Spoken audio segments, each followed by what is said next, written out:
ইতিমধ্যে আমাৰ মাজত সকলো উপস্থিত হৈছেহি।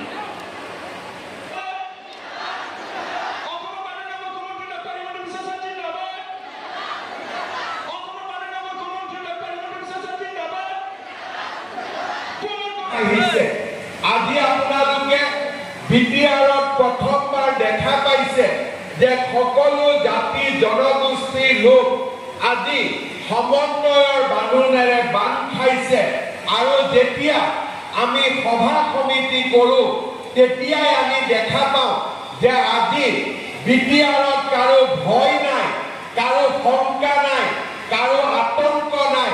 সকলোৱে আজি বিটিআৰৰ গৌৰৱী নাগৰিক হিচাপে বিটিআৰৰ উন্নয়নত ভাগ লৈছে।